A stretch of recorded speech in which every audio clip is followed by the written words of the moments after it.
Hi everyone, I am Ram Bhatt from state bank of India. तो finally आज RRB PO और clerk की prelims plus mains की strategy लेके आए हैं। बहुत ध्यान से ये वीडियो को देखिएगा क्योंकि ये वीडियो बहुत ही ज़्यादा इंपॉर्टेंट होने वाला है। अगर हम बात करें तो अगस्त में आप लोग का पीओ और क्लरिकल दोनों का प्रीलिम्स एग्जामिनेशन होने वाला है। उसके बाद सितंबर में आपका मेंस एग्जामिनेशन होने वाला है। तो अभी जून है, जून, जुलाई और अगस्त। अगर हम अप्रॉक्स डेट की बात करें तो आपके पास 60 to 65 डेज पेंडिंग है। इसी में आपको जो करना है तो बहुत ध्यान समझिएगा। अब इसमें दो तरीके के एस्पिरेंट्स आते हैं, एक वो जो पहली बार अटेम्प्ट दे रहे हैं, दूसरे वो जो एक आध बार अटेम्प्ट दे चुके हैं। तो दोनों के लिए बहुत ध्यान से समझिएगा। अगर मैं प्रीलिम्स के सिलेबस की बात करूं या कह सकते हो एग्जाम पैटर्न की बात करूं तो पहले प्रीलिम्स होता है। प्रीलिम्स में आपके 80 क्वेश्चन रहते हैं 80 नंबर के, इसमें 40 क्वेश्चन मैथमेटिक्स का रहता है और 40 क्वेश्चन रीजनिंग के रहते हैं। आपको 45 मिनट का टाइम दे जाता है कंपोजिट टाइम। वो आपके ऊपर डिपेंड करता है भाई कि आप किस सेक्शन को कितना टाइम देते हैं। लेकिन मैं आपसे कहना चाहूँगा कि अगर हम आरआरबी पीओ की कट ऑफ की बात करें तो वो अगर पिछले 2 से 3 साल के हम कंपैरिजन करें तो वो लगभग 50 से 60 के बीच में रहता है। लेकिन वही अगर हम आरआरबी क्लर्क की बात करें तो वो 75 प्लस रहता है 80 आउट ऑफ। तो आप इसमें समझ सकते हैं कि जो क्लरिकल का पेपर है प्रीलिम्स का थोड़ा सा इजी आता है, हालांकि पीओ का थोड़ा सा मॉडरेट आता है। तो उसी हिसाब से हम समझेंगे। अब हम सबसे पहले बात करेंगे कि भाई मैथमेटिक्स में हमको कैसे क्लियर करना है। तो पहली बात, जितने भी बेसिक चैप्टर्स हैं मैं हमेशा से कहते आया हूँ कि उस पर आपको प्रैक्टिस करते रहना चाहिए। जो कि आपके 12 से 13 चैप्टर हैं, जैसे SI हो गया, भाई बोट एंड स्ट्रीम हो गया। वो बेसिक इन्फॉर्मेशन है, वो आपको जाननी है। अब अगर आपको ये नहीं पता है, अगर बोट एंड स्ट्रीम की हम बात करें तो बहुत सारे एस्पिरेंट क्या सोचते हैं कि हम सिर्फ जो मिसलेनियस क्वेश्चन को स्किप करके हम प्रीलिम्स और मेंस दोनों क्लियर कर पाएंगे। कुछ ऐसे एस्पिरेंट होते हैं जो मिसलेनियस के क्वेश्चन को स्किप करके पीओ प्रीलिम्स क्लियर कर सकते हैं। क्लर्क का प्रीलिम्स तो आप तब भी नहीं क्लियर कर पाएंगे क्योंकि उसमें मिसलेनियस क्वेश्चंस आपको अटेम्प्ट करने ही होते हैं। तो क्या होता है, लेकिन अगर आप प्रीलिम्स क्लियर भी कर लेते हो बट आपको मेंस में मिसलेनियस क्वेश्चंस को लगाना पड़ता ही है। तो ये बहुत इंपॉर्टेंट है कि सबसे पहले हम अपने बेसिक्स को क्लियर करें। तो जो 10-12 आपके चैप्टर हैं, जैसे अगर बोट एंड स्ट्रीम में हम बात करें तो भाई अप स्ट्रीम क्या होता है, डाउन स्ट्रीम क्या होता है, मैन वर्क टाइम के क्वेश्चन होते हैं। अगर इन सब पे आप प्रैक्टिस नहीं करते हैं अच्छे से, आपके बेसिक्स कॉन्सेप्ट क्लियर नहीं है तो आप प्रीलिम्स नहीं क्लियर कर पाएंगे। तो जो भी बच्चे पहली बार अटेम्प्ट दे रहे हैं, आपके पास 60 दिन का टाइम बचा हुआ है। हर एक चैप्टर पे दिन में 2 से 3 घंटा सवाल लगाइए और एक क्वेश्चन पे कम से कम, मतलब एक चैप्टर पे कम से कम आप 50 से 60 क्वेश्चन अगर डेली लगाते हैं तो कहीं जाके आप मैथ्स में अच्छा परफॉर्म कर पाएंगे। पहले तो ये मिसलेनियस का हो। उसके बाद अगर हम बात करें तो कुछ ऐसे भी स्कोरिंग आपके क्वेश्चंस आते हैं जिसमें कम टाइम में ज़्यादा स्कोर कर सकते हैं, जैसे कि सिंप्लीफिकेशन। इसको आप बिल्कुल भी इग्नोर नहीं कर सकते, बहुत इंपॉर्टेंट है प्रीलिम्स के लिए। सिंप्लीफिकेशन हो गया, नंबर सीरीज हो गया, रॉन्ग नंबर सीरीज हो गया, डेटा इंटरप्रिटेशन, ये बहुत अच्छा होता है। इसमें आप 10 क्वेश्चन आते हैं। लेकिन हाँ, मैं हमेशा कहता रहा हूँ कि अगर आपके बेसिक्स क्लियर हैं तभी आप अपना जो DI है उसको सॉल्व कर सकते हैं। और मैं हमेशा से कहते आ रहा हूँ कि मिसलेनियस क्वेश्चंस को आपको अलग से प्रैक्टिस करना होता है और जो आपके जो स्कोरिंग सेक्शन है उनको अलग से प्रैक्टिस करना होता है। कंबाइन में हम जो मॉक टेस्ट देते हैं वो तो हमारा कंबाइंड होता है, उसमें हम सब करते हैं। बट एक ऐसा एस्पिरेंट जो भी स्टार्टिंग फेज में है, जो भी बैंक एग्जामिनेशन में एंट्रेंस में एंट्री करते हैं, उनके लिए बहुत इंपॉर्टेंट है कि वो पहले सेपरेट प्रैक्टिस करते हैं, देन उसके बाद वो मॉक टेस्ट पे जाएं। और जो भी बच्चे पहली बार 1 आध साल में प्रीलिम्स क्लियर कर चुके हैं उनके लिए मैं ये कहना चाहूँगा कि आप लोग सिर्फ और सिर्फ फिलहाल मॉक टेस्ट पे प्रैक्टिस करते रहिए। बात करते हैं रीजनिंग की। रीजनिंग में क्या होता है, उसमें भी भाई आपके 4 से 5 पजल आते हैं। कोडिंग डिकोडिंग के भी कुछ क्वेश्चंस देखने को मिल जाते हैं, अल्फा न्यूमेरिक सीरीज देखने को मिलती है, सिलॉक्स मिलती है, इनइक्वालिटी मिलती है। तो जो नए बच्चे हैं पहले तो अपने बेसिक्स क्लियर करेंगे, इन पर प्रैक्टिस करेंगे। जो ऑलरेडी रनिंग प्रैक्टिस में है उनको सिर्फ और सिर्फ अभी प्रीलिम्स के मॉक टेस्ट देने हैं। मॉक टेस्ट देने हैं बहुत ही बेहतर ढंग से और उसको एनालाइज करना है। यही प्रीलिम्स की स्ट्रेटजी है। इसके अलावा आपको आगे कुछ करने की जरूरत नहीं है।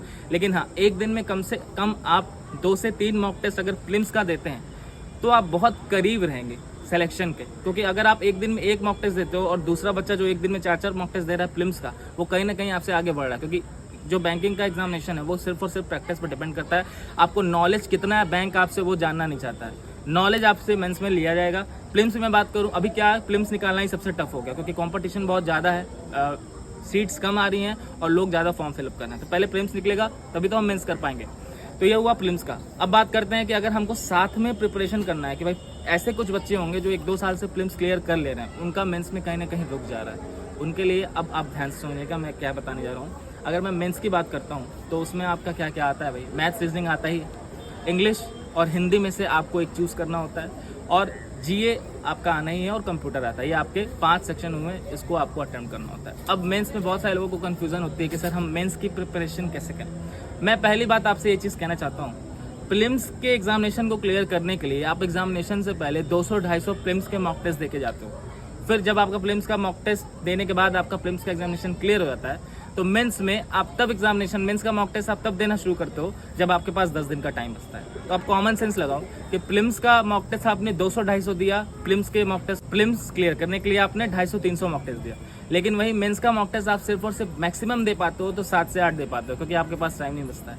तो अगर आप एक ऐसे एस्पिरेंट हो जो कि कॉन्फिडेंट हो, आपको पता है कि भाई मेरी तैयारी बहुत अच्छी है प्रीलिम्स लेवल की, और 1 गो में ही आपको प्रीलिम्स प्लस मेंस दोनों क्लियर करना है, इंटरव्यू का सेशन मैं अलग से लेके आऊँगा, तो मैं आपसे कहना चाहूँगा कि अभी आप डेली प्रीलिम्स का मॉक टेस्ट देते रहो, 2-3 या 4 दिन पे एक मेंस का मॉक टेस्ट अभी से देना शुरू कर दीजिए। आप लोग अभी से आप देना शुरू करेंगे, भले आपको 2-2.5 घंटा बैठ के मॉक टेस्ट देना पड़ेगा, हो सकता है पहले दूसरे फेज में आपको समझ में आए नहीं कि भाई हमको कुछ समझ नहीं आ रहा है, कोई बात नहीं है, आपके नंबर कितने भी खराब हैं, बस आप देना शुरू करिए, क्योंकि अगर आप मॉक टेस्ट दोगे तभी आपको सीखने को मिलेगा। और रही बात जो मेंस लेवल का मैथमेटिक्स रहता है और रीजनिंग रहता है, वो जो उसकी DI रहती है वो प्रीलिम्स से कहीं अलग रहती है, क्योंकि जो DI है वो थोड़ा सा हाई लेवल की रहती है, टेबुलर DI भी आती है, आजकल कैसलेट DI भी आती है। तो पहले बेसिक कॉन्सेप्ट को आप क्लियर कीजिए। बेसिक कॉन्सेप्ट आपके यूट्यूब पे इतने फ्री मटेरियल हैं, इतने फ्री टीचर्स हैं, बहुत सारे लोग ने कई सारे सब्सक्रिप्शन भी ले रखे हैं, आप वहाँ भी देख सकते हैं। अदरवाइज यूट्यूब पे ही अगर आप देखोगे तो फ्री मटेरियल बहुत सारे हैं, आपको सिर्फ फाइंड आउट करना है राइट टीचर को जिसके साथ आपकी अंडरस्टैंडिंग बेटर है,